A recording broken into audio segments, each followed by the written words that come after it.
Black is the Body, Stories from My Grandmother's Time, My Mother's Time, and Mine, is a 2019 book by Emily Bernard, published by commercial publisher Alfred A. Knopf. The book is 223 pages long, including acknowledgments. Bernard is a Yale-educated English professor at the University of Vermont who has traveled to Hampton, Virginia, just to see brown people and escape wintry days in New England. She grew up in an African-American section of Nashville, a place where she says she felt safe. She adds that as free as she felt growing up, her daughters feel even freer than she ever did as a child. But, Bernard says, she now struggles to feel safe in much of the United States. She's earned significant praise for this book, including that O Magazine calls it an extraordinary voice. Bernard's first book, Remember Me to Harlem, The Letters of Langston Hughes and Carl Van Vechten, was a New York Times Notable Book of the Year, and she has written several other books, including Carl Van Vechten and the Harlem Renaissance, a portrait in black and white.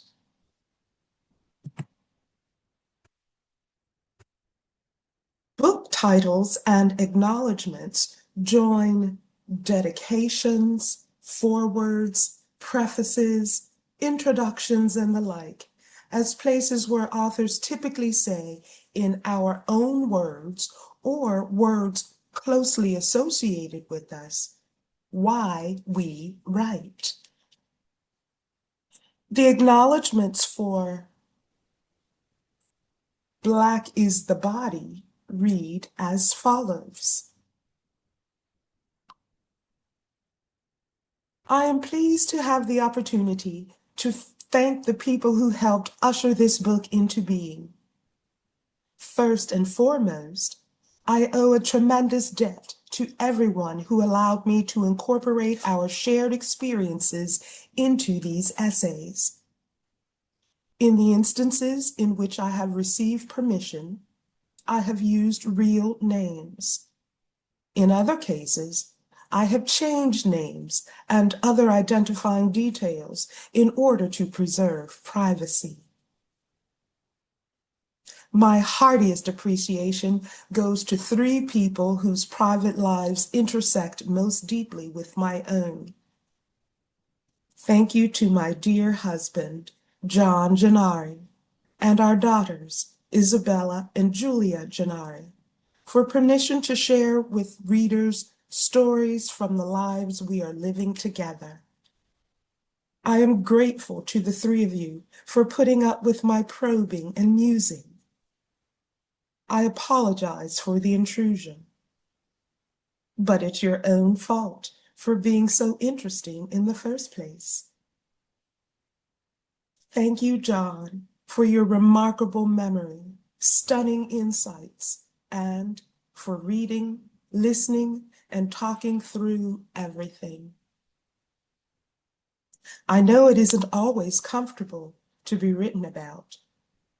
Trust me, I got the hint when you expressed much more enthusiasm for the pages in which you did not appear than for those in which you did. Still, you always encouraged me and never complained. I owe you, and I owe our daughters, who, when once questioned about what it's like to be the subject of their mother's writing, sighed and said, "We're used to it." I am privileged to be a member of a big and loving family. I am grateful to my parents, who are no longer alive, but whose instruction guides me every day. My brothers, James and Warren, are my champions and friends.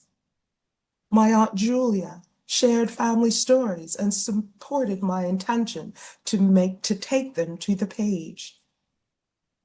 Margarita Bernard and Joan Gennari Tyler have always been sources of unwavering support.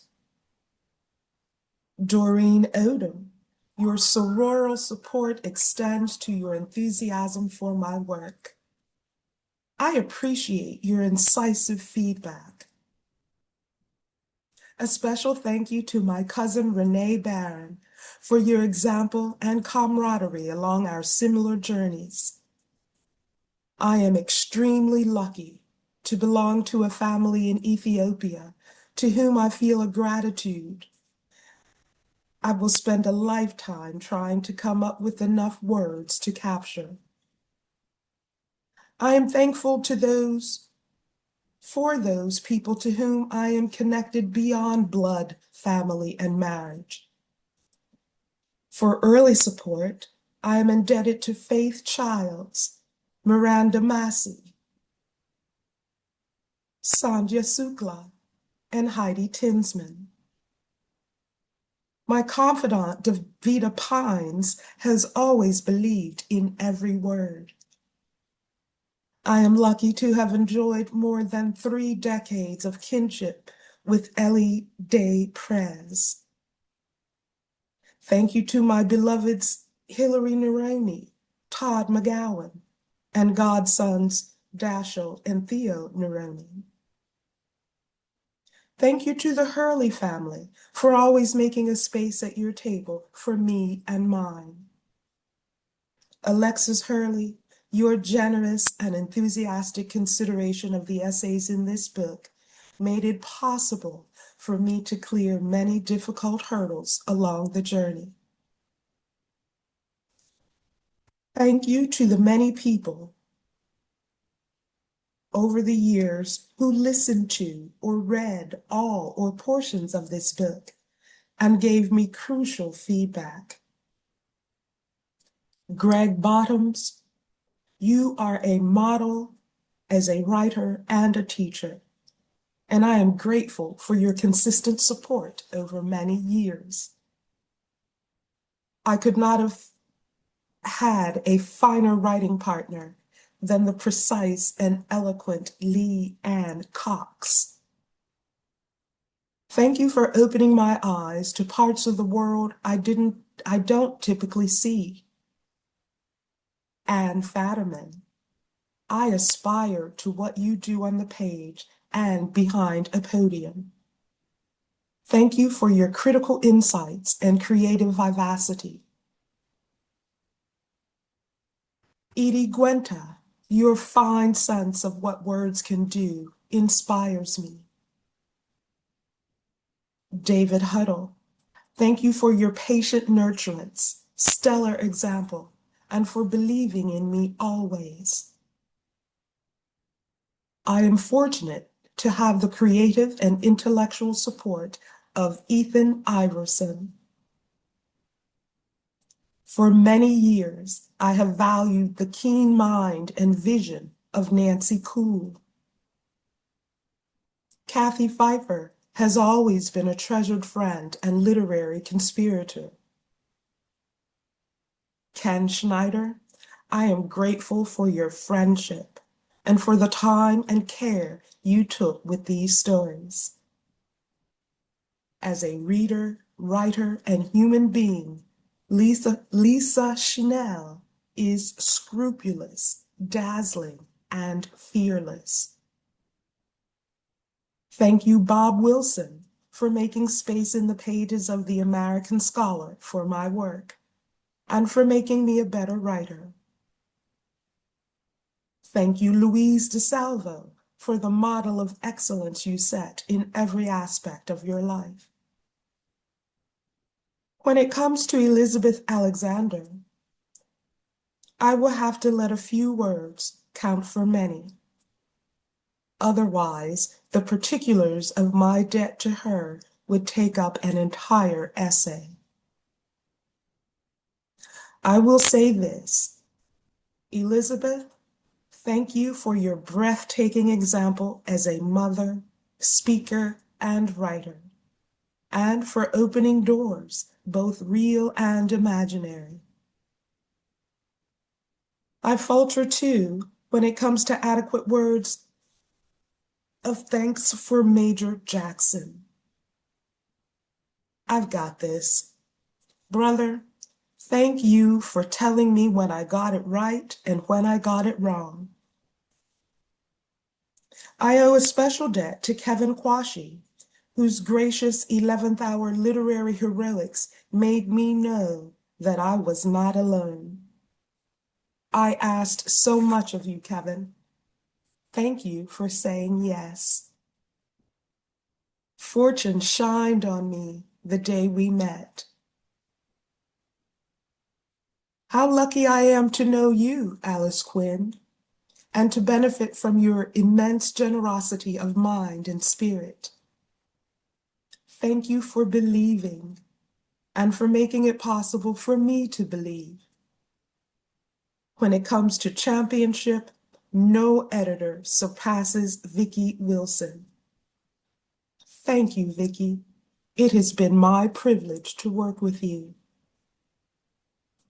And thank you, Mark Jaffe, for tending so thoughtfully to all of the details. I am grateful to the very patient and skilled Nora Reichard, Senior Production Editor at NAF Doubleday. I thank my agent, Gail Hockman, for consistent support and enthusiasm. My life in Vermont has brought me into close connection with so many fine human beings, many more than I can list here. But I must thank Beverly Colston and Patricia Corcoran for friendship and for reading. Leslie Wells, thank you for sharing your family and stories with me. Lori Zeef, I am forever in your debt. I am grateful for my friends at Good Shepherd Lutheran Church, where I have enjoyed loving support and a platform to share my stories.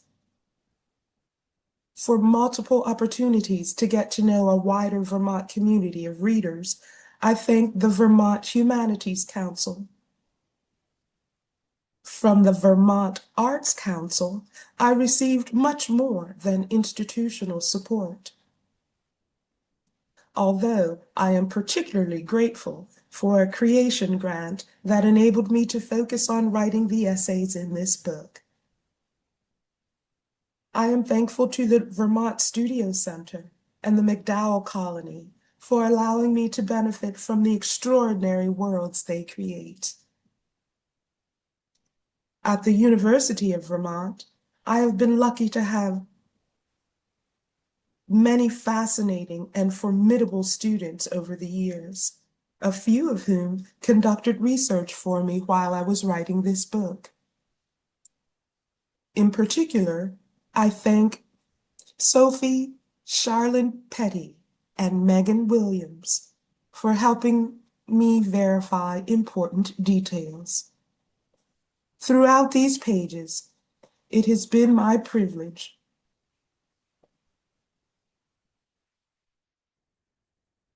It has been my primary aim to stay faithful to the emotional authenticity of the experiences I explore in this book. In Motherland, Helen Franklin represents an actual person, but ultimately, the essay is about my own experience, and therefore attends to what I felt, heard, and saw over the course of our adoption process. While Motherland is an honest account drawn from information available at the time, Helen Franklin was never sanctioned for professional malfeasance. While individuals affiliated with the American agency were eventually prosecuted by federal authorities. For permission to relate the story of how we became a family, as well as many other stories in this book, I thank again my three: John Janari, and our children, Isabella and Julia Gennari. Everything good in this book and in my life exists because of you. I am grateful.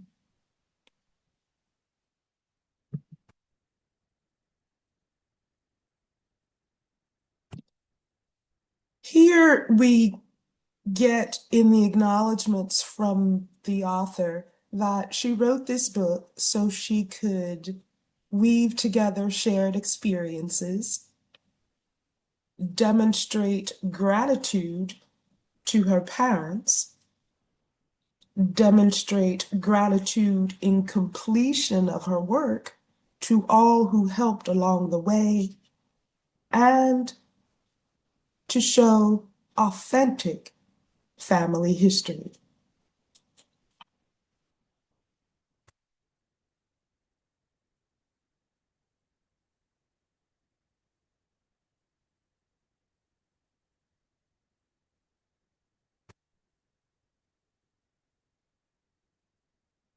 The dedication reads, "For my daughters, Julia and Isabella, who lead me through the world by the hand, saying, 'Come on.'"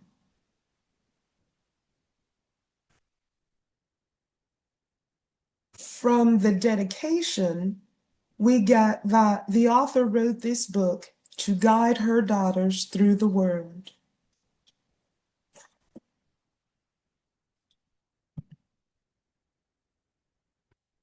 The opening page reads, "Interviewer. Then black is a state of mind too?" James Baldwin. No, black is a condition. That's from Esquire, July 1968. And the body is not a thing. It is a situation. It is our grasp on the world and our sketch of our project. That's by Simone de Beauvoir.